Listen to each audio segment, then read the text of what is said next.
un labrador jaune de 34 kilos qui n'avait pas remué la queue depuis 732 jours avait été adopté dans 3 refuges et ramené 2 fois par des familles qui disaient la même chose, affirmant que ce chien était trop brisé. Tous pensaient qu'il était perdu à jamais, une coquille vide qui avait oublié ce qu'était la joie. Pourtant, personne ne l'avait présenté à Sarah, une femme enceinte de 7 mois et souffrant d'insomnie.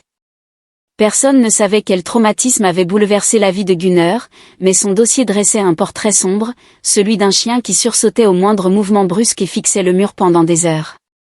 Sa première famille l'avait ramené après seulement 11 jours et la seconde avait laissé un mot que la directrice du refuge n'avait jamais oublié, expliquant qu'il ne pensait pas qu'il soit capable de ressentir de la joie.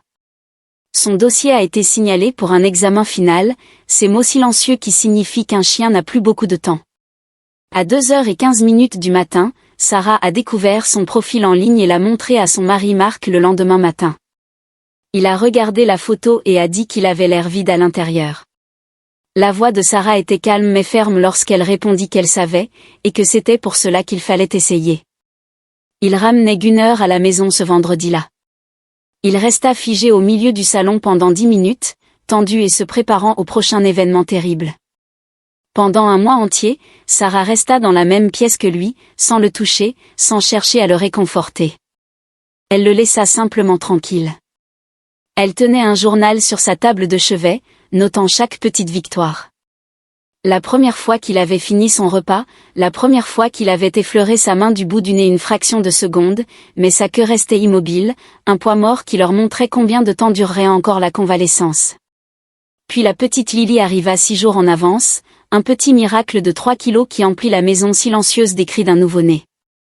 Dès que Marc franchit le seuil avec le porte-bébé, Gunnar s'avança lentement, baissa la tête et renifla l'air autour de sa couverture.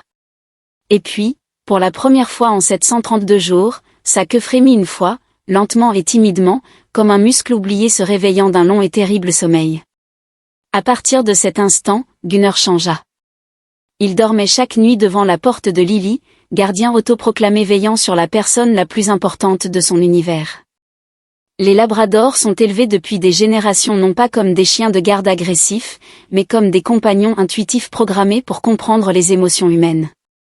Lily ne l'avait pas dressé. Elle avait simplement éveillé ce secret enfoui au plus profond de lui depuis tout ce temps. Une nuit de février, alors que Lily était agitée et avait un peu de fièvre, Sarah, épuisée et inquiète, était assise sur le lit d'allaitement à 3h du matin. Elle observait Gunnar, allongé sur le seuil, sa poitrine se soulevant et s'abaissant d'un rythme lent et régulier. Elle trouvait plus de réconfort dans sa présence calme et rassurante que dans le bourdonnement du babyphone. Et pour la première fois depuis des semaines, elle se sentit vraiment en sécurité chez elle.